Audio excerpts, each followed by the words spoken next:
Está começando o MSPcast, o podcast do prestador de serviço de TI. No episódio de hoje nós vamos falar sobre segurança da informação.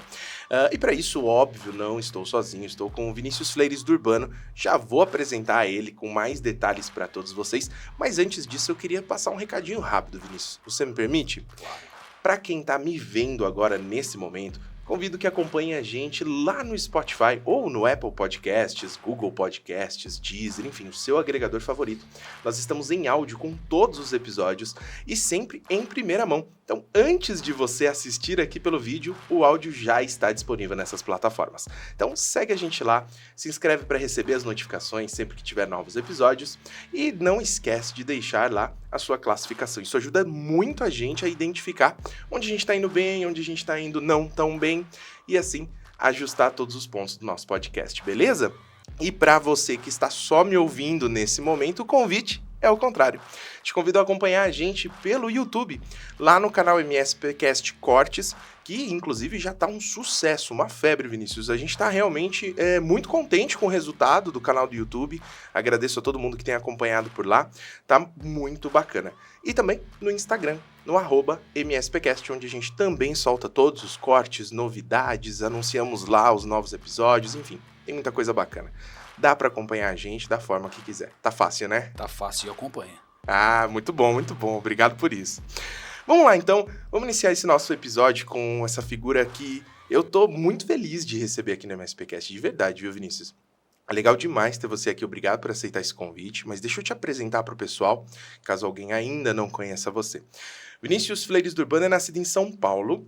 É filho de uma psicóloga e um matemático. É um misto aí muito louco. Queria saber como foi essa criação aí, vai ser divertido. Casado, descobri que é pai de pet, inclusive tem um nome muito engraçado esse seu filho, né? Como que chama seu filho? É um gato chamado Samba e o sobrenome é Rock. Samba Rock. Muito bom. É um sambista raiz, né? Como o nome do gato já entrega. E uma coisa muito bacana sobre você, Vinícius, antes da gente falar do seu lado empresário, do seu lado profissional, para quem te acompanha nas redes sociais, eu acho que isso já ficou claro, mas mesmo assim pouca gente sabe. Você faz parte de um projeto social chamado Superação, é isso mesmo? Isso, o Projeto Superação é uma ONG criada pela minha família, uma situação de Natal, e que a gente é liderada pelo meu irmão, Lucas, que tá à frente desse projeto aí 24 horas por dia, quase que literalmente. E é algo que faz parte aí do nosso dia a dia, levar um acalanto para os necessitados, moradores de rua, trazer educação para crianças, apoiar o pessoal de favela. Então, é um projeto pessoal nosso aí e profissional para o meu irmão também, né? Isso é muito legal, muito legal. Parabéns por essa iniciativa. É muito Obrigado. bacana, eu acompanhei um pouquinho do que vocês fizeram ali pelas redes sociais, de longe, e já deu para ver que é um trabalho muito sério, muito Sim. interessante. E, enfim, quem puder ajudar, inclusive nós também já nos disponibilizamos a ajudar de alguma Muito forma. bom, obrigado. E acho que tá fácil pra gente tocar isso daí de alguma forma, nem que seja de longe, quem tá ouvindo aqui se sentir disposto a ajudar nesse projeto. Tem muita gente precisando. Muita. E é assustador a gente parar para pensar que enquanto a gente está aqui confortável num estúdio gravando para alguém acompanhar através da internet, no conforto das suas casas ou dos seus escritórios, tem gente que não está numa situação tão confortável assim. É isso aí, Liz. Então fica esse recadinho, obrigado por poder colocar isso aqui no meio do nosso episódio, é muito importante obrigado pra a você gente. pela Tá? abertura. Bom, mas a gente te chamou aqui não para falar desse projeto, apesar da importância dele, mas pelo seu lado empresarial. Fazem 15 anos que você fundou a EcoIT, que no meio do caminho aí já foi MSP, MSSP, empresa de cloud, e agora literalmente fabricando um software de segurança, um sistema muito, muito bacana, que teve um sucesso muito interessante aí, e acho que tem tudo para explodir no mercado, inclusive com investimentos, tem muita notícia legal, né, para a gente compartilhar aqui. Empresa essa que tem como sócio a Luciana, que com certeza está acompanhando a gente nesse momento, né? Sim. É uma empresa que a gente fundou aí no final de 2008, no momento que computação em nuvem estava nascendo no Brasil. Na verdade, no mundo, né? Existiam poucos fornecedores de nuvem. E a gente entendeu que esse seria um movimento que transformaria o mercado, simplificaria, né? Eu sempre gostei pessoalmente de simplificar o que a gente entrega no nosso dia a dia, que é a tecnologia, né? Então, quando surgiu a nuvem, eu vi uma oportunidade de simplificar bastante. E aí a gente fala que a Eco teve três momentos, né? São 3 ecos diferentes. Uhum. A Eco 1 é uma Eco de cloud, né? Começando como um parceiro Google lá atrás, quando o Google estava chegando no Brasil com o Google Apps, né? Uhum. Nuvem naquela época era e-mail em nuvem. Não tinha mais nada além Essa disso. já era uma revolução, né? Já era uma revolução, né? Tanto que tinha pesquisa, a tendência é que X% dos e-mails estarão na nuvem. Na época era 2%. Né? Nossa. E hoje a gente vê aí quase 100%, ainda que ainda tem gente on-premise, né? Mas foi essa primeira eco. Depois a gente viu que nuvem podia... Eu sempre fui... Minha formação é redes, né? Eu fui administrador de rede. E sempre gostei muito de processos, né? Sempre tirei a certificação White, o V1 ainda, né? Então, que é muito alinhado a processos, depois fui mais para governança.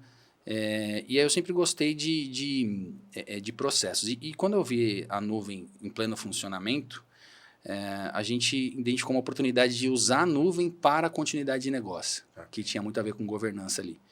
E aí foi quando a segunda Eco nasceu, né? Que foi uma Eco focada em sustentação de ambientes cloud, principalmente para continuidade de negócio. Foi mais ou menos naquela época que a gente até conheceu o que hoje é a Enable, né? Uhum. Que na época, até antes de conhecer a AD. Então, Enable, depois... Qual foi o outro nome? SolarWinds MSP. Mas antes a... Porque eu vou contar essa história completa aqui, então. Legal, fazer esse parênteses. Olha só. A AD era a empresa responsável pela operação da Logic Now, né? Tanto que nós não chamávamos AD, era Logic Now Brasil, né? Nosso escritório era o Logic Now Brasil. E Logic Now era o resultado já de um spin-off do grupo GFI Software, lá atrás, quando a gente começou. Tinha GFI, o produto era o GFI Max, que era o RMM, hoje em dia é o Insight RMM, né? Esse departamento GFI Max teve um spin-off dentro da GFI Software, virou a empresa Logic Now, com o produto Max Focus, e na época nós concorríamos com uma outra empresa, que era uma empresa que chamava Enable, uma empresa canadense que tinha um produto chamado N-Central. E a gente era concorrente, vocês usavam o N-Central da Enable, né? Que não é a Enable atual, e nós vendíamos o RMM, Max Focus da Logic Now. A SolarWinds comprou a Enable na época, transformou tudo em SolarWinds Enable, acho que você lembra disso. Sim. Depois de um tempo, comprou a Logic Now, juntou tudo, virou tudo SolarWinds MSP, um grupão só, uma empresa só com todos os produtos. Então, quem era concorrente agora já era tudo uma coisa só, todos os clientes juntos. E aí, então, SolarWinds MSP de novo, um spin-off do grupo SolarWinds e voltou a se chamar Enable, né? Aí agora tudo é Enable, tudo através da AD, né, que é a empresa que toca essa operação. Muito legal. Nossa relação começou, então, lá em 14, 15, acho que 2015, vocês usando o até então N-Central da antiga Enable e a gente tentando oferecer para você. A gente queria te vender o Logic Now, não era isso? Exatamente, foi nessa época. Não, e foi o momento que a gente estava E a gente conseguiu. Conseguiu, tanto que eu tô aqui, eu acho que por conta disso. Conseguiu. Desculpa aí, Enable antiga. Então. Ganhou a concorrência. Não, a gente tentou implementar, né? Porque era bem complexo. E aí depois, quando veio com essa solução, foi o que fez a operação criar A gente conseguiu criar uma operação mais madura de sustentação. E a gente sempre teve uma pegada de usar cloud nisso, né? Então essa segunda Eco foi quando a gente criou um portfólio de continuidade de negócio. Então a gente não usava todos aqueles recursos do RMM, era muito mais focado em backup, disaster recovery, esse tipo de coisa. E foi nessa segunda Eco que a gente teve um insight. A gente sempre quis ter um produto, né?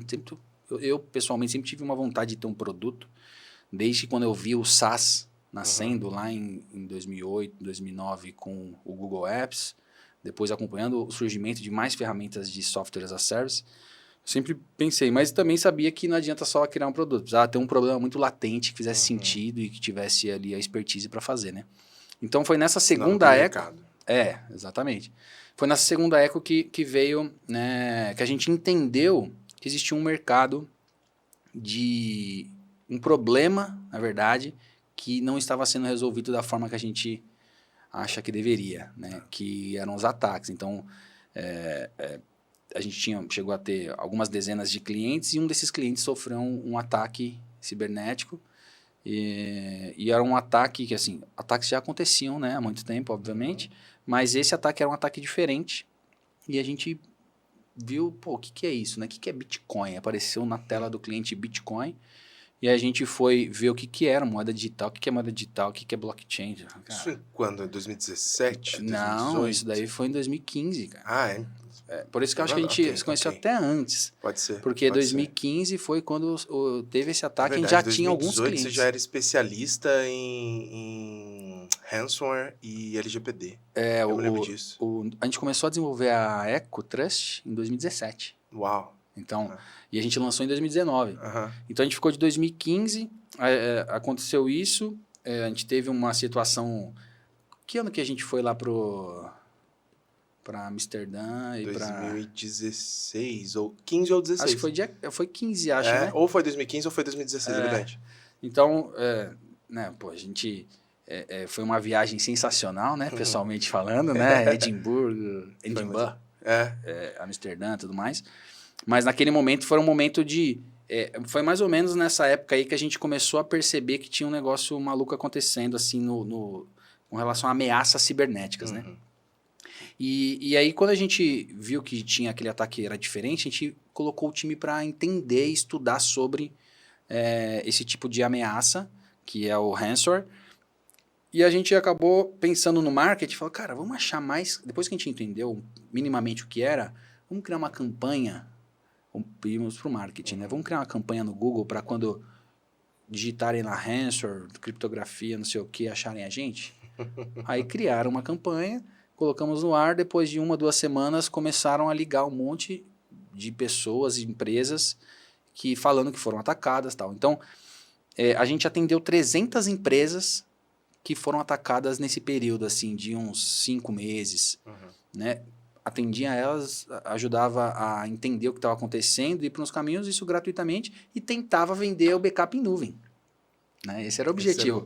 Pegar o cara na dor e falar, cara, ó o backup em nuvem aqui, você precisa ter, ó, o que aconteceu com você.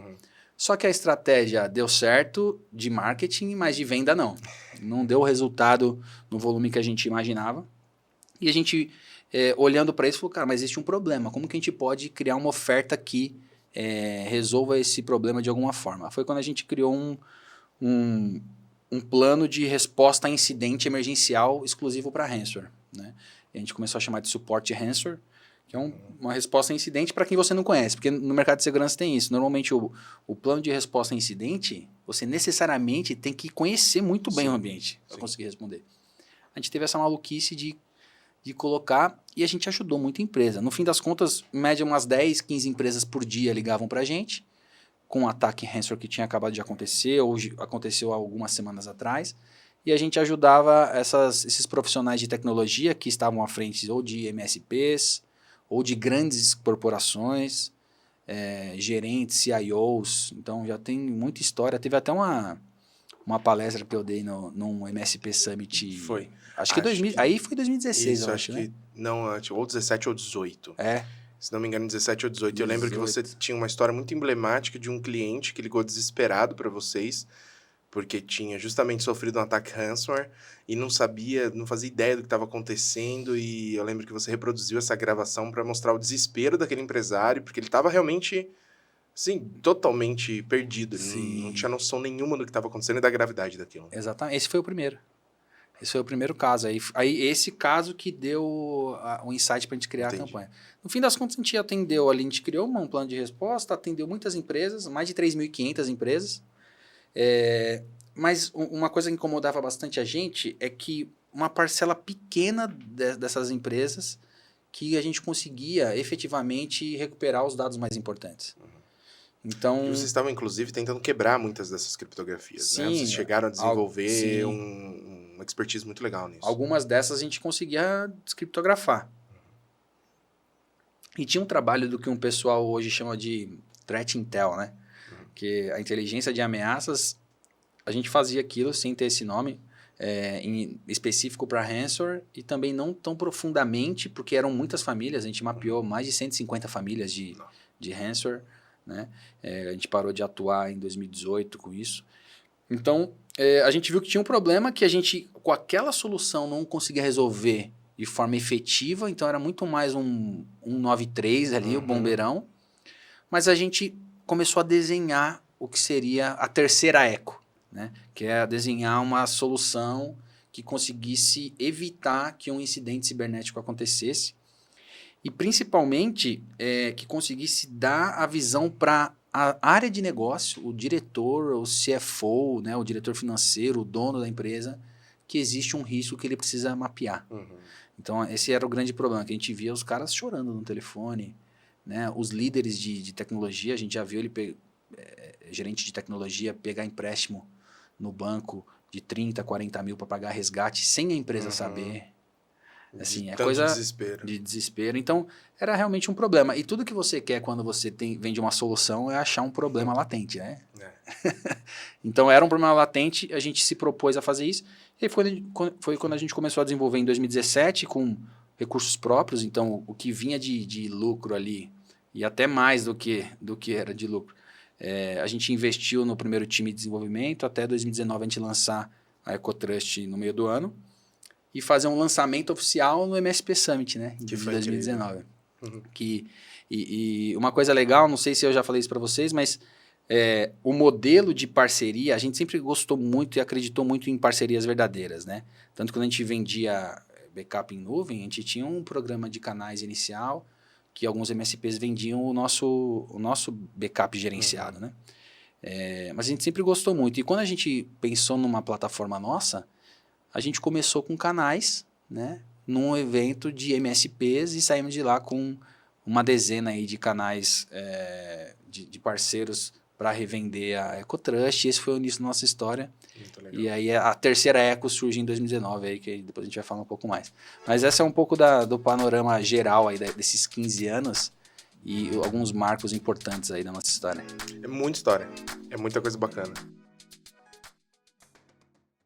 E acho que tipo, a grande força que tem nessa história é justamente saber entender quais são os movimentos desse mercado de cibersegurança, porque o que eu percebo olhando de fora, quando a gente está conversando com os parceiros, conversando com outras empresas, é que é um movimento que ele não tem regras, você não consegue prever para onde vai o mercado de cibersegurança, não pela forma como são desenvolvidas as defesas, mas pela forma como são desenvolvidos os ataques.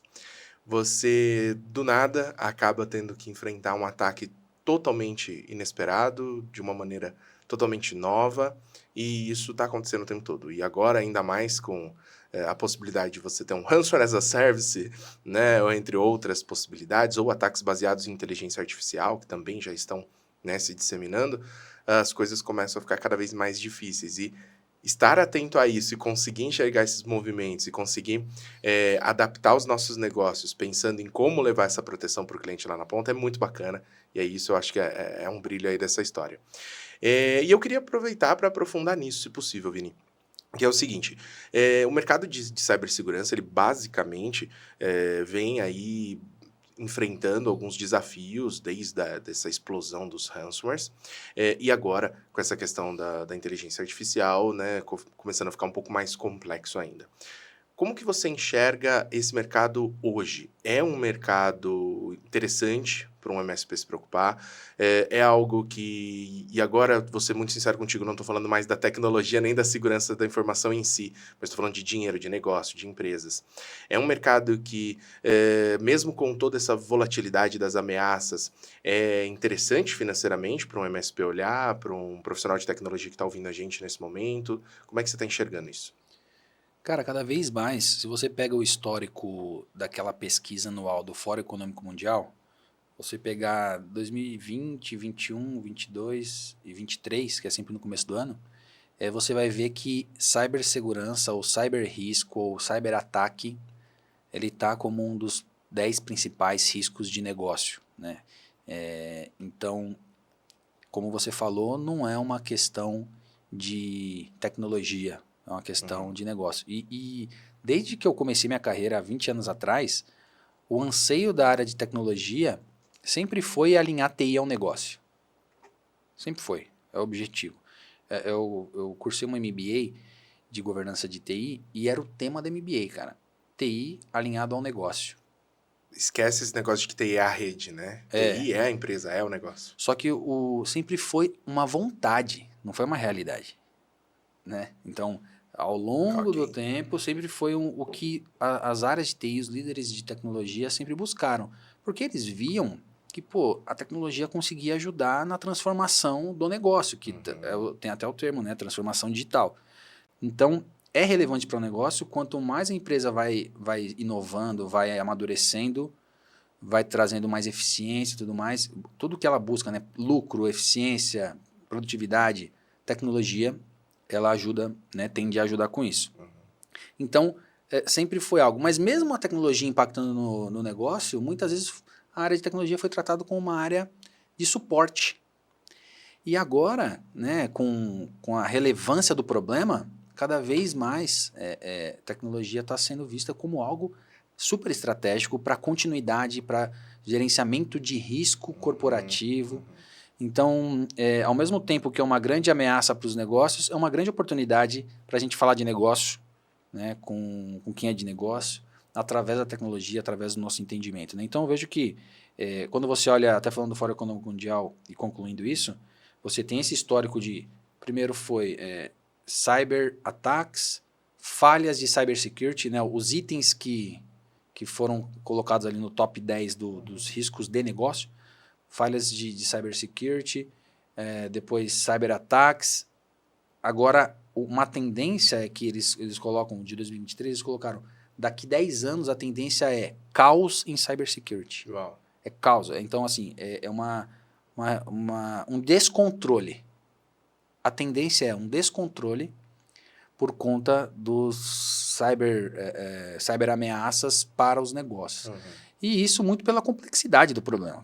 Sim. Porque cibersegurança, né, e aí eu falo cibersegurança e segurança da informação, né, mas cibersegurança tem uma complexidade mais avançada que envolve muitas variáveis e onde tem tecnologia tem um potencial risco, né? Então, quando a gente fala de evolução, quando eu vejo aquele óculos que a Apple lançou agora há pouco, né, que foi recentemente, cada um daqueles sensores ali que ele fala, tem 5 sensores, 6, mais não sei quanto, cada uma coisinha daquela, cada pecinha daquela ali é um potencial risco. Tem uma vulnerabilidade, cara. E quando a gente fala de 5G, por exemplo, né, que a gente já está começando a ver a implementação, apesar de não ter massivamente, 5G, por exemplo, são aplicações dentro da rede. Então, você tem um monte de vetor de risco se expandindo. Né? Então, é algo que a gente precisa se aprofundar. Não dá mais para ser tão superficial assim como foi um dia. Né? Falar de segurança da informação só como, não, tem que educar o usuário. Óbvio que tem que educar o usuário. Mas você tem que entrar um pouco mais a fundo, porque tem uma questão muito de personalização, né? Cada empresa, cada realidade tem um risco diferente, enfim.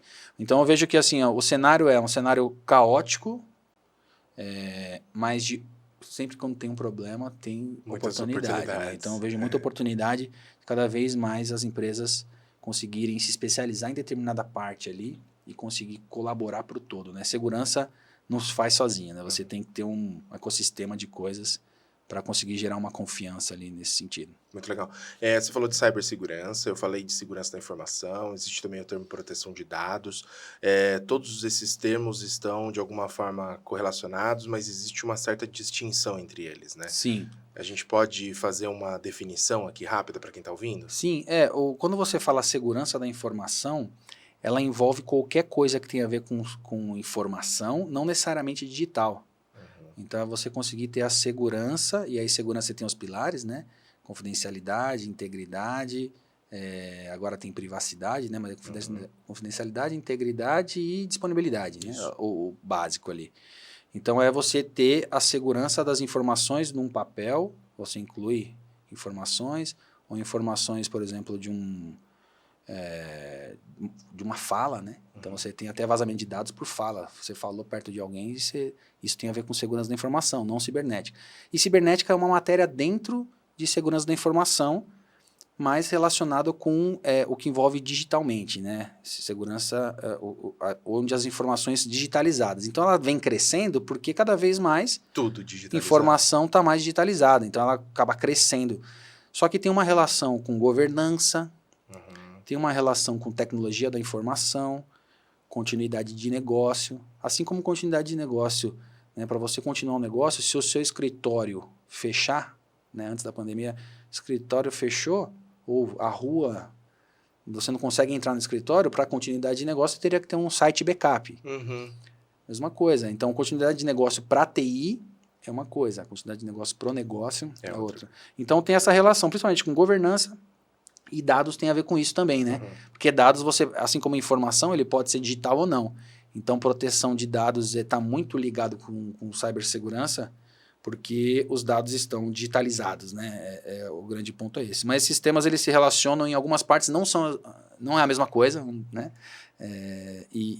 Mas tem essa relação íntima aí, mas não necessariamente. Legal. E quando a gente está falando especificamente de cibersegurança, você consegue enxergar quais são as principais ameaças ou possíveis vulnerabilidades de hoje e talvez até pensando um pouquinho a futurologia aqui, quais seriam essas principais ameaças, especificamente em cibersegurança? Cara, a gente tem... As ameaças, elas estão muito relacionadas porque assim, né, conceitualmente, a ameaça é um fator externo que ela explora alguma brecha ou vulnerabilidade. Então, quando você tem uma ameaça e uma brecha, uma vulnerabilidade, você tem um potencial incidente acontecendo. Então, hoje não dá para negar que ransomware é a maior ameaça. Né? A maior ameaça continua sendo e deve perdurar por um tempo. Deve perdurar, porque... E essa ameaça é um tipo de ameaça, né? Porque quando você pega ransomware, que seria um sequestro de dados, esse ransomware ele pode ter objetivos diferentes para o segmento. Então, você vê ransomware específico para saúde. Então, por quê? Ele vai direcionar para vulnerabilidades que têm dispositivos médicos, por exemplo. Entendi. Ou ransomware Não que a lógica de criptografia seja diferente. A lógica continua sendo a mesma. Vai, criptografa os dados e dessa forma sequestrou os dados. Mas a forma como ele vai entrar e iniciar a sua execução é que vai sendo modificada por segmento, é essa a ideia? Sim, por segmento, por contexto do ativo, né? Da empresa. Então, depende muito. Normalmente, hoje quando a gente fala de ransomware, a gente está falando que é uma ameaça, um malware, algum tipo de ataque que ele tem a capacidade de extorquir a empresa. Essa é uma boa palavra. Né? Então, eu tenho essa situação, me paga que eu te devolvo. Né? Então, ou eu não vazo. Até alguns anos atrás não existia ransomware que extraía dados. Ele só criptografava e deixava lá dentro. Verdade, uma criptografia local ali só, né? Mas ninguém tinha acesso necessariamente àqueles dados. Exatamente. Né? Agora a gente já está falando de criptografo seu ambiente local e, além disso, eu tiro parte daqueles dados, ou na integralidade todos esses dados, e eu tenho acesso a eles e eu posso, então, além de parar o teu negócio, porque eu travei tudo, eu também posso expor o teu negócio vazando esses dados. São duas ameaças em uma. É um combo. É o combo do ransomware agora. É um combo. Que doideira. Porque aí começou a ser relevante a questão da privacidade, né? Então, antes você tinha que ter, para fazer esse tipo de distorção, falar, eu vou vazar, você tinha que pegar uma coisa lá, sei lá, um segredo industrial, alguma coisa nesse sentido. Então, era menos recorrente, porque para você chegar num segredo industrial por um ataque, era mais difícil, tinha que ser bem direcionado. Agora não. O fato de você entrar, demonstrar que você entrou, e pegar os dados dos funcionários... Qualquer banco de dados já pode ser um grande problema. Já é um grande problema. Então, você vê que o mundo vai mudando. Porque aqui já entra a questão LGPD, GDPR e outras regulamentações. Então, né? O impacto ele acabou se expandindo. Né? Então, a maior ameaça é essa, mas existem várias outras. Né? Você tem uma série de situações que pode quebrar aqueles pilares de segurança. Né? De você parar o negócio, né? A continuidade. Então, você pode não ter um ransomware, mas você parou o negócio. dependendo do negócio, você teve um prejuízo. Ou você destruiu algum dado por algum motivo, né? Perdeu a integridade. Então, você tem toda essa... Os ataques, eles acontecem de forma massiva e automática, né? Então, hoje é uma questão muito mais de reputação.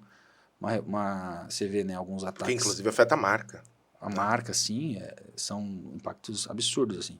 E quando você pega, por exemplo, ataques a fabricantes, é um outro problema, né? Você pode colocar ali, pode ter um atacante que ele coloca um malware que ele só vai ativar daqui 10 anos. Cara, você imagina o impacto disso, que a gente nem sabe qual que é ainda. Né? Então, é uma coisa delicada, tem muito a ver com gerenciamento de risco corporativo. É sobre isso, né? Não é mais um risco de TI ali. E envolve coisas que às vezes até nem o TI sabe. Quem São sabe muitas é só camadas, a diretoria. né? Exatamente. São muitas camadas para se preocupar. Esse é um assunto muito doido, porque parece que não tem fim. A gente vai explorando, a gente vai conversando sobre essas possíveis ameaças, possíveis vulnerabilidades, e normalmente os pontos vêm desde o seu roteador é algo que está te deixando vulnerável, até a forma como você usa um software SaaS num app do seu celular, né? Não existe mais essa questão de que proteção de borda é suficiente, ou que simplesmente ter o backup dos dados é suficiente, porque como você falou, pode ser que você consiga voltar tudo. Isso é fantástico, é a primeira coisa, que, na minha opinião, é a mais importante de todas. Você precisa voltar tudo, então você precisa ter a possibilidade de um disaster recovery. Mas não é só isso, porque esse dado vazado, mesmo que você tenha uma cópia, é um impacto. Exato. Tem a questão do tempo que isso vai levar. Tem a questão de um dado já estar corrompido. Né? São muitas pecinhas desse quebra-cabeça até que a gente consiga chegar numa possível solução, né? Sim. E quando a gente fala, por exemplo, de backup, né? A gente fala, pô, tenho backup, tô tranquilo. Você está falando que porque quando você olha o ciclo de vida de um incidente, né? Quando você pega a ISO 27001, ela tem o ciclo de vida de um incidente ali que ela desenha. Prevenção, ele tá antes do incidente, é prevenção do incidente, né? E o backup, ele está, na verdade, na recuperação do ambiente. Então, o backup é prevenção de perda de dados. E não de problema. E não do problema. Né? Você precisa ter, mas é quando acontecer alguma coisa. Então, você tem muita coisa antes para fazer. Mas você tem que se cuidar para não morrer. Exatamente. Então, e também para você não precisar, né? O backup foi feito para não ser usado, né? O backup bom não se usa. Mas, lógico, vai acabar usando. Mas, e aí quando você fala, por exemplo, aí a borda, né? A gente estava tendo uma outra discussão outro dia, né, com alguns MSPs, falando sobre, pô, eu tenho o Fire aqui, eu tô tranquilo com relação a ataque externo e tal. Né? Então, é uma utopia, né? E cada vez mais você, como você disse, o celular, são vários dispositivos fora do perímetro que quer dizer que você não precisa de um firewall. Pelo contrário, tem que ter. Tem que ter, é obrigatório você ter, e cada vez mais ele está avançando na tecnologia, né? Mas não é só isso. Mas é só uma das coisas que você precisa ter. E os ataques, eles funcionam muito assim, né? As ameaças, elas vão tentando vários vetores de risco, ultrapassando camadas. Se você conseguiu 2, 3, 4, 5 camadas proteger, ele vai para outro. Então, existe muita coisa que, na medida que a sua exposição fala muito sobre a sua segurança, né? Então, quanto mais camada você tiver, quanto mais níveis de proteção você tiver, menor a chance dele chegar ali no objetivo, porque ele vai acabar desistindo, ele vai para um mais fácil. É um ponto positivo também, né? Como tem muita gente vulnerável, se você tiver um pouquinho mais protegido, você está já bem na frente, né? E aí você vai reduzindo significativamente. Eu costumo conversar com alguns MSPs sobre essa questão de segurança, de todas essas camadas, todas essas preocupações, e muitas vezes eu escuto deles que, poxa, é muito difícil conseguir levar esse grau de maturidade para o cliente lá na ponta. E eu queria, de alguma forma, tentar ajudar nesse ponto aqui. E para você que está ouvindo a gente nesse momento, pare e pense de forma paralela, criando um exemplo ali na cabeça do teu cliente lá na ponta. Tudo isso que o Vinícius falou poderia ser de alguma forma exemplificado para o cliente final, pensando na estrutura física da empresa. Ele tem um prédio, então esse prédio tem paredes, as paredes ajudam a proteger o que está lá dentro. Mas nem por isso ele deixou de pôr porta. Ele coloca uma porta, e essa porta com certeza ele tranca. Talvez ele tenha, além da chave, ele tem também uma questão magnética ali, ele possivelmente tem um Face ID ou uma senha para entrar. Se ele não tem, possivelmente tem alguém que controla, então Ele tem um controle de entrada dessa porta. Mesmo assim, muitas vezes ele coloca uma câmera. Poxa, mas para que eu vou pôr uma câmera se eu já estou trancando a porta? Porque essa porta pode ser arrombada. Além da câmera, ele tem seguro. Poxa, mas você já está filmando. Sim, ele tem seguro. Essa lógica de camadas de segurança física da empresa está muito fácil de entender. Talvez fazer esse paralelo com essas camadas de segurança digital ou de informação fique mais fácil para conseguir colocar na cabeça desse empresário, desse gestor, que muitas vezes ele não tem obrigação nenhuma de conhecer tecnologia. Falar que muitas vezes não conhece, não é obrigação dele, né? Fica mais simples mostrar para ele que muitas coisas diferentes são necessárias para conseguir proteger aquele patrimônio, né? E que o dado dele talvez seja um patrimônio, um ativo tão ou mais valioso quanto tudo que ele tem fisicamente ali, né? Sim. E até nesse seu exemplo, né, imagine que você vê que envolve tecnologia, mas envolve processos e pessoas necessariamente. Então, se você tiver uma porta e uma fechadura, é a tecnologia.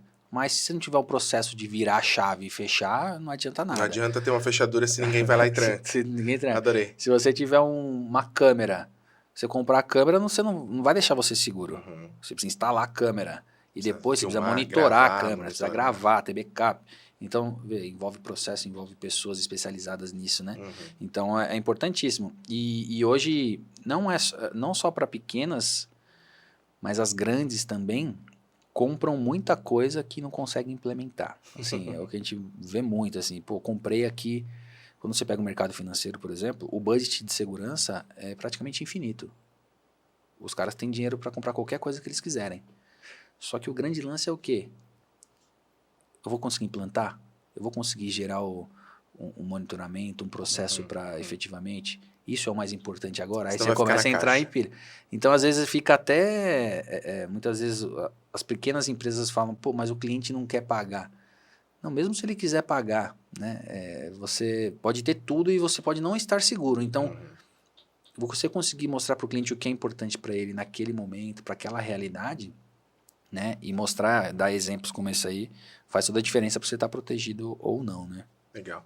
Agora, tem algum jeito, Vini, da gente conseguir fazer algum tipo de mapeamento, algum tipo de escaneamento que identifique quais são essas vulnerabilidades que um cliente tem, a ponto de conseguir elencar ali quais são as prioridades e aos poucos ir fazendo essa implementação, posso chamar de implementação, né? Sim. Desses processos, dessas tecnologias, para aumentar a segurança desses clientes? Sim, cara, na minha visão, a nossa visão como solução e profissional é que a maior forma de você se blindar de um ataque é você corrigir vulnerabilidade. Assim, a ideia é literatura, assim, cara. Você precisa, quanto menos brechas você tiver ativos importantes para sua empresa, mais blindado você vai estar. E aí a gente vê muito a abordagem do mercado orientado ao que todo mundo está fazendo. Mas, na verdade, o que precisa ser feito nem sempre é o mais legal. Né? Você trabalhar com vulnerabilidade não é legal.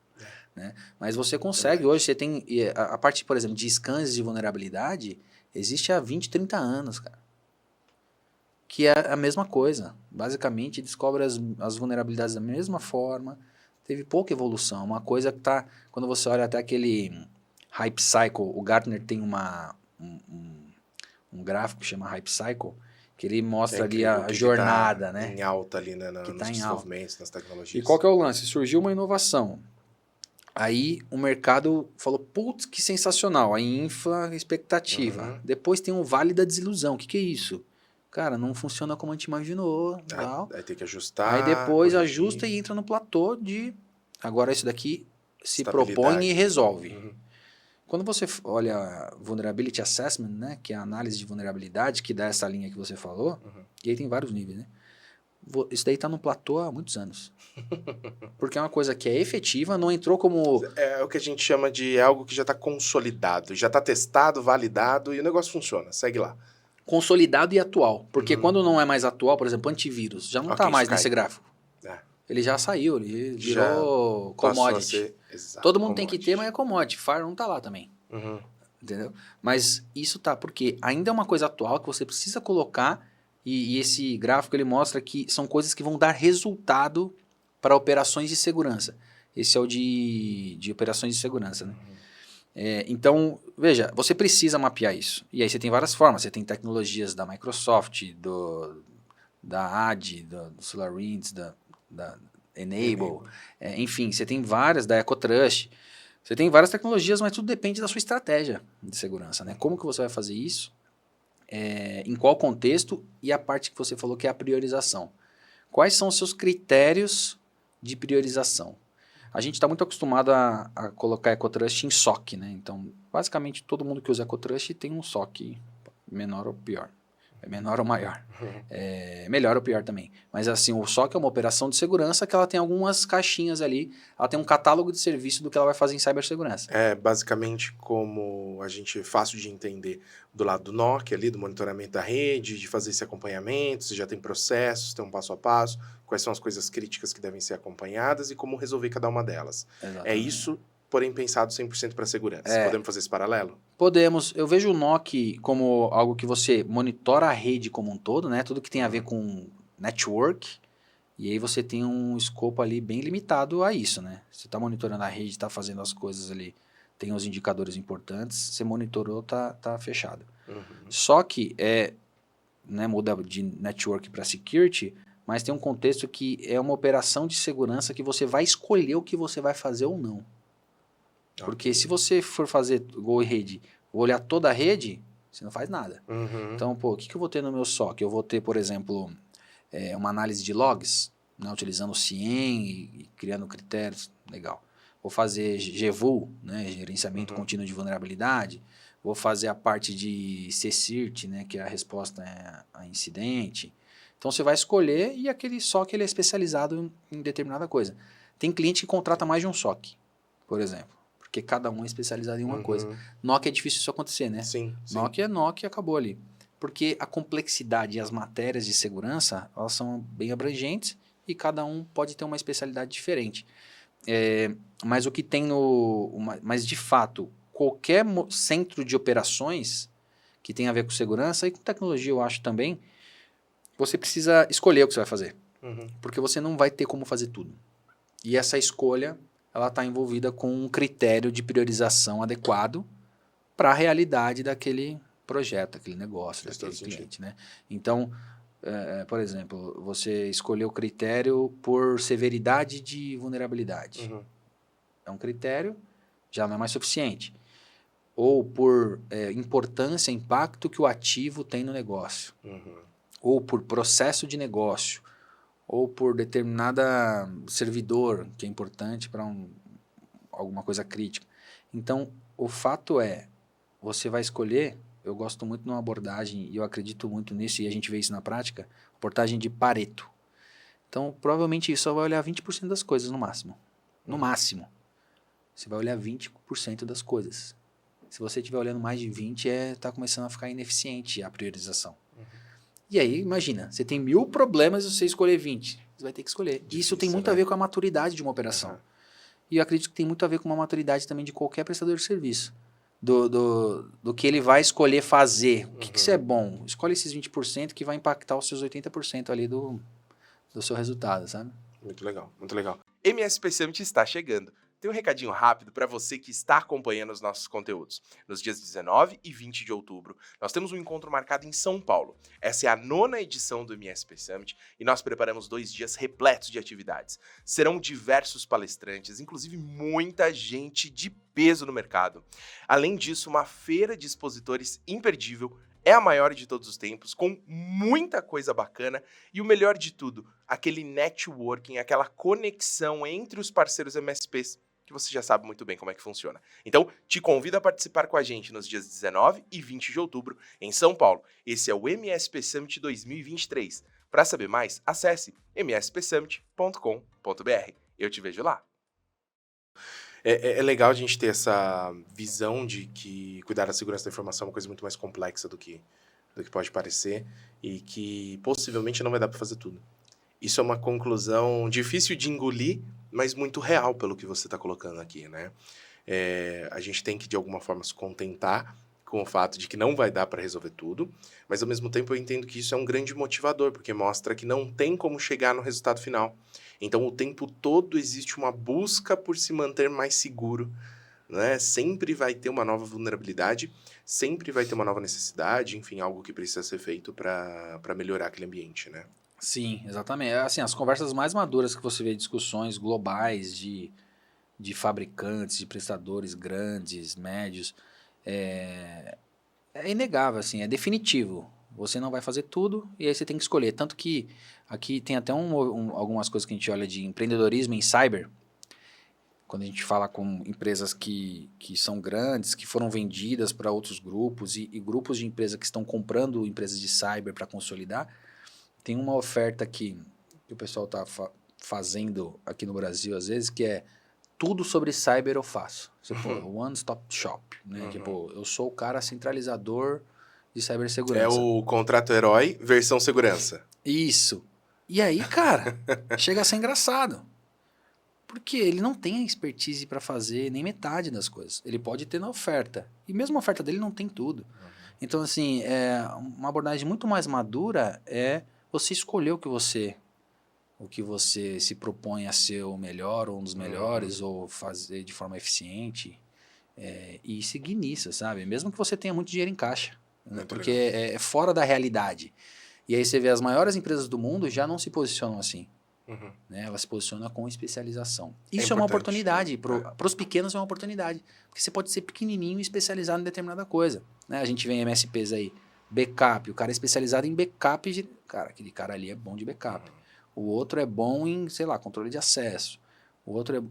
Isso eu acho que aí a gente cresce a maturidade geral do mercado. Quer dizer que você não pode ser generalista? Lógico que não. Você pode ter. Mas é a sua proposta generalista. Não é tudo. Mas é generalista. Então, ó, faço essa parte aqui, sou especializado em atender o arroz com feijão muito bem. Não deixa de ser uma especialidade, né? Perfeito. Muito legal, muito legal. Entre as empresas que vocês atendem e enfim, todas as parcerias que você conseguiu construir nos últimos anos, como a EcoTrust, tem algo que chama muito a sua atenção, um case interessante que você queira compartilhar com a gente? Cara, tem... case de segurança é complexo porque muitas vezes você não pode expor, Tem uma né? questão de confidencialidade, né? Porque o cara não quer Pô, falar a gente que não ele pode usa vazar tecnologia. dado aqui, que coisa chata, Putz, mas os caras não deixam a gente vazar dado. Não, mas acho que um case... A gente tem alguns cases interessantes de parceiros, né? Hoje nossos parceiros são empresas MSSPs, alguns MSPs que conseguiram tracionar, mas os MSSPs eles têm um portfólio de segurança da informação, principalmente segurança cibernética, né? Eles têm um SOC, eles têm um MSS, né? Um serviço gerenciado de segurança que envolve escopos diferentes e tal. E o que a gente vê de case, por exemplo, tem um dos parceiros que ele usa a EcoTrust como padrão em todas as suas ofertas de SOC. Então, quando o cara contrata o SOC dele tem algumas coisas, ele tem alguns modelos, e ele não tem opção de escolher ou não se vai ter gerenciamento contínuo de vulnerabilidade. E é muito interessante porque nem todo SOC tem GVUL, mas é uma tendência. E ele tem colocado isso estrategicamente de duas formas. Uma, ele sabe que o cliente ele vai ter mais ação de prevenção no cliente, consequentemente vai aumentar a chance de não ter de estar mais protegido, e vai reduzir custo para ele, porque se ele usar o SOC na parte de reativo, né, e repressivo, em medidas reativas e repressivas, é mais caro do que ele conseguir tratar as vulnerabilidades antes. Então, um case muito legal de quão estratégico pode ser para um MSSP ter GVUL dentro de uma oferta de SOC que normalmente é vista como reativa e repressiva, né? Que é ver o log ali no EDR, atua ou automático ou de forma através de um playbook. Então, esse é um case legal. Tem um outro cara, que é canal também, que ele usa nas suas ofertas de firewall. Então, o firewall como serviço dele, ele embute a EcoTrust para fazer todo o monitoramento e gerenciamento das bordas do cliente. E ele começa a falar de negócio com o cliente, né? Porque ele começa a mostrar um relatório de mapeamento de risco, ele começa a fazer esse tipo de coisa. E tem também clientes que, a grande parte dos clientes que usam a EcoTrust sozinho, sem um parceiro, são clientes que estão montando ou têm um time otimizado de segurança cibernética. Então, tem Para 2, uso 3, próprio, a 4... gente já está falando de um enterprise com um departamento Sim, interno e esses exatamente. profissionais fazendo a própria gestão ali. Então, a gente tem, por exemplo, a Unimed, tem algumas Unimeds que a gente conversa que estão nesse momento, porque a Unimed do Brasil todo tá aumentando a maturidade, né? Mas a Unimed Campo Grande é um cliente que fez uma virada muito grande ali. A área de TI criou fez um spin-off da área de TI, criou uma área de segurança. E aí a primeira missão dos caras era saber qual que é o Cadê os momento buracos? deles, né?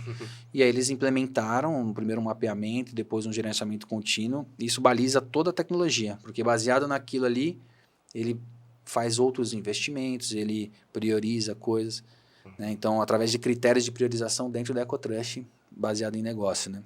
Aí tem startups também, quando uma startup ela está crescendo, quando ela passa ali a ter 200, 300 colaboradores, e ela vai crescer ainda mais, né? Depois de um aporte de um investidor, esse tipo de coisa, ela começa a ver um gargalo. Inclusive, é comum contratar a plataforma e depois de antes de fazer a divulgação de um novo investimento. Veja com o estratégico. Então, vamos deixar o nosso ambiente mais blindado, pelo menos a gente saber onde estão as brechas porque também. Porque essa visibilidade vai Vai gerar aumentar. uma vulnerabilidade. Vai aumentar uma exposição. Né? Então, porque no fim das contas, não é o gerenciamento de risco cibernético é você gerenciar vulnerabilidades e exposições. Às vezes você não tem uma vulnerabilidade a mais, mas a sua exposição aumentou. Então você acaba sendo um alvo maior. Né? Então, se for um ataque direcionado, com certeza você passa a ser alvo, né? Sim, exatamente. E acontece, né? Quando você aumenta a exposição, você vai aumentar ali a quantidade de ataque naturalmente. E falando daqui, fazendo um paralelo rápido, falando em ataques direcionados, como é que você enxerga isso? Tem tido uma crescente ou a gente está falando ainda de ameaças que estão sendo espalhadas de forma aleatória? A lógica ali de engenharia social, ela está presente nesses ataques ou não? Como é que fica isso? Sim, tem crescido muito os ataques direcionados. Eles sempre existiram, mas é que quando você compara com os automáticos, é humanamente impossível. É questão de produtividade mesmo, né? Então, existem ataques direcionados para empresas brasileiras. O Brasil é um dos que mais produz ataques direcionados, né? A gente tem um time aqui de profissionais e de criminosos que os caras trabalham bem, assim, eles são espertos, né? Mas ainda o automático, ele acaba sendo o maior, né? Mas não é mais suficiente você, por exemplo, bloquear um bot, né? Você consegue fazer, até porque com essa questão de você conseguir impactar um negócio, é muito atrativo financeiramente. Quando você direciona para uma empresa, por exemplo, a área de saúde é uma área que está sendo muito atacada direcionadamente, né? Porque você tem dados sensíveis, você tem dados ali mais impactantes no caso de um vazamento, né? Então, existem muitos aí acontecendo e está crescendo, assim, cresce absurdamente. Faz muito sentido que cresça mesmo a partir do momento que todo mundo está ganhando mais visibilidade e a tecnologia está tão acessível. Faz sentido que esses profissionais do cybercrime, né, vamos chamar assim, de forma irônica, que eles também comecem a se especializar e a buscar, né, através... Acho que a gente criou uma grande vulnerabilidade a partir do momento que a gente se expôs nas redes sociais, como profissionais, como pessoas, como empresas, porque aí também permite uma engenharia social, né, tem tanta informação, é tão fácil se passar por alguém hoje em dia, né, e aí isso juntando com um bom cyberataque, acaba criando mais vulnerabilidades, né? Exatamente. E até, como você falou de engenharia social, quantas pessoas você não conhece que já postou meu celular não mudou? Não sou eu que estou te mandando mensagem no WhatsApp, né? Esse é um tipo... Você consegue ver que aumentou o ataque direcionado por aí, né? É verdade. Cara, esse é um ataque direcionado. A pessoa escolheu você ali. Total. E muito provavelmente por alguma exposição. Né? Você está em algum grupo que seu número está exposto... não é porque você é famosinho, né? É porque você se expôs. Sem perceber, a gente vai deixando brechas na mesa. Você vai deixando brechas, né? E isso é uma cautela diária. Todo mundo faz isso, né? Quando você viaja, você posta que você viajou. Quando você, sei lá, o fato de você postar um history lá falando seu andar, igual aconteceu comigo esses dias, meu... Ponto, você já falou onde você mora e seu andar, parabéns. Você acabou de se entregar totalmente. Entendeu? Então, é algo que está inerente a viver conectado. Isso reflete um pouco, né, o que está acontecendo nas empresas. Elas estão sendo atacadas direcionadamente, sim. Não necessariamente com ransomware, né, mas com outras coisas. Bacana, bacana. Para a gente poder caminhar aqui para o encerramento do nosso episódio, eu queria ouvir de você quais são, talvez, os maiores desafios que a gente vai enfrentar e, junto com isso, quais são os possíveis aprendizados que a gente tira desse momento da cibersegurança. Cara, acho que ainda o desafio é a gente conseguir entender que é muito mais do que tecnologia, sabe? Às vezes, o que é colocado para as empresas é que eu vou comprar uma coisa e a partir desse momento eu tô seguro. Mas é preciso envolver primeiro, uma personalização. Então, acho que ainda é um desafio a gente conseguir olhar cada cliente com o olhar do problema e do desafio que ele tem especificamente, antes de oferecer uma solução, né? E aí, pensando em solução mesmo, pô, como que pode ser uma solução para esse cliente? Não quer dizer que seu contrato vai ser, né, ou que atendimento ali vai ser personalizado para todos, mas você precisa considerar a realidade dele para você escolher qual pecinha você vai encaixar ali. Então, acho que ainda é um desafio conseguir levar o que o cliente precisa, o que a empresa precisa para ajudar ele a ser mais resiliente, né?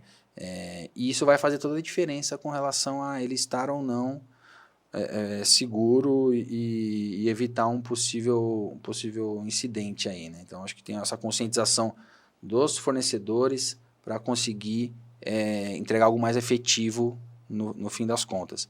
E assim, o que espera é o que a gente falou lá no começo, né? O que espera é algo caótico, que a gente vai ter que escolher o que fazer e a nossa escolha vai determinar o nosso sucesso ou não no nosso programa de segurança da informação, sabe?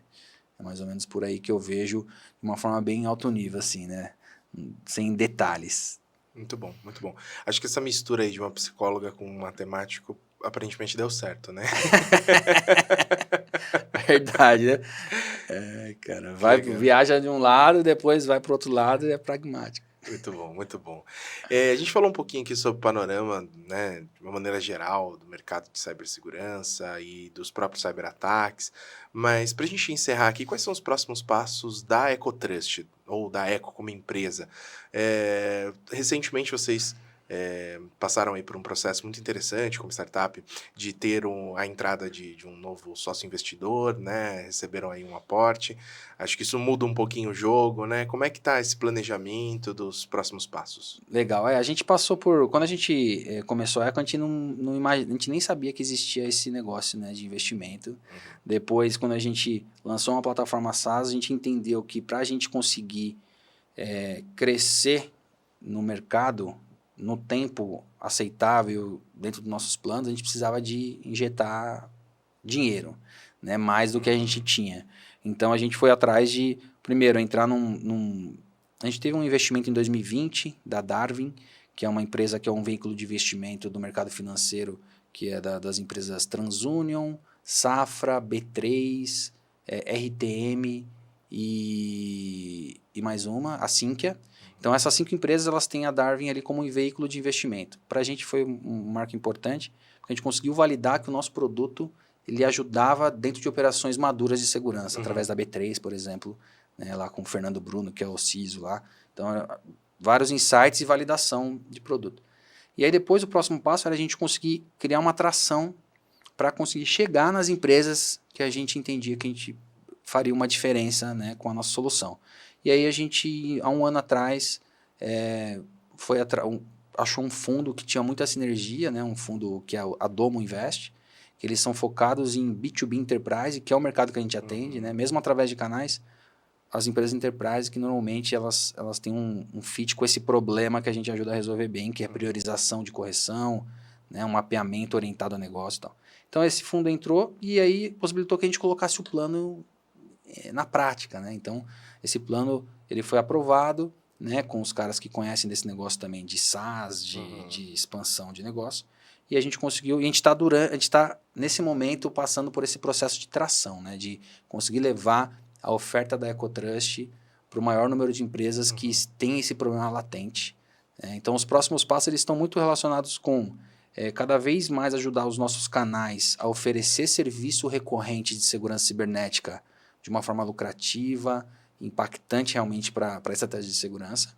Hoje a gente tem ali por volta de 40 canais que fazem isso e usam a EcoTrust dentro da sua oferta de serviço gerenciado, SOC. E uma outra frente que é trazer inovação para o produto de forma a atender as necessidades latentes. Então, a gente está lançando aí novas capacidades de detecção, principalmente na parte de gestão, indicadores de gestão, para você conseguir priorizar mais fácil, criar critérios de priorização de risco mais eficiente, muito nessa linha de eficiência para corrigir o que o cliente já viu que está errado, sabe? De vulnerabilidades e riscos. Então, a gente tem bastante coisa nova aí. A gente está implementando recentemente, aí, deve lançar nas próximas semanas, um recurso novo de inteligência artificial para ajudar a entender a vulnerabilidade e corrigir mais rápido. Então, é um tipo de coisa que, quando a gente falou ali de IA, está sendo usado pelos criminosos ali, mas é uma oportunidade da gente colocar também no nossas tecnologias para combater de igual para igual, Então, a gente está trazendo muita inovação para o mercado, a gente tem um plano de expansão global também, Hoje a gente está focado bastante no Brasil, mas a gente sempre olha para as referências globais para trazer ali possibilidade de entrar em outros mercados, na América Latina, na Europa e possivelmente até ali na América do Norte. Mas tem muita coisa boa, tecnologicamente e de estratégia de mercado através dos canais. Muito massa, muito massa. Então, é um excelente momento para estar no mercado de cibersegurança. Certamente, cara. O mercado de cibersegurança é uma oportunidade gigante, é um problema gigante, então necessariamente é um mercado gigante, só que também ao mesmo tempo é um mercado desafiador, porque ninguém quer comprar segurança, Todo mundo quer comprar coisa para vender mais, então faz parte também do desafio, Como que a gente consegue conscientizar as empresas que é importante você comprar aqui um alarme ou comprar aqui uma segurança. Então, é bem divertido, dá para se divertir bastante. Muito bom, muito bom, muito bom. Vini, obrigado pelo papo, acho que foi engrandecedor. Quem gostou, com certeza vai querer continuar essa conversa. Então, para encontrar você e a Eco, como que faz? O site pode entrar no ecotrust.io. Então, esse site você cai lá e conhece um pouco da nossa empresa. Vou pedir para a nossa equipe colocar na descrição desse episódio para facilitar o pessoal. E no LinkedIn você pode me buscar lá, Vinícius Durbano. Vão me achar, conecta e vamos conversar. Tá fácil. Muito bom, excelente, excelente. Bom, cibersegurança é um assunto que está muito em alta, não tem como a gente fugir disso. Infelizmente, a vida do prestador de serviço de TI está cada vez mais complexa, porque não é só, como se fosse pouco, cuidar da infraestrutura de TI do cliente, mas também se preocupar com todas as vulnerabilidades que muitas vezes a própria tecnologia deixa para aquele negócio.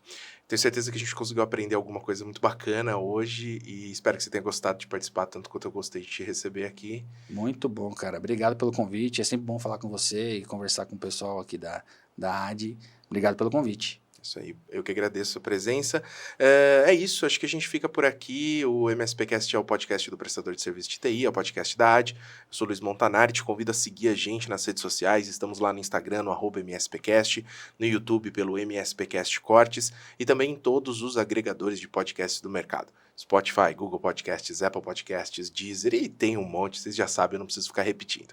Segue a gente lá, se inscreve para receber todas as novidades e a gente fica por aqui. Até o próximo episódio, um abraço. Valeu, até a próxima. Tchau, tchau.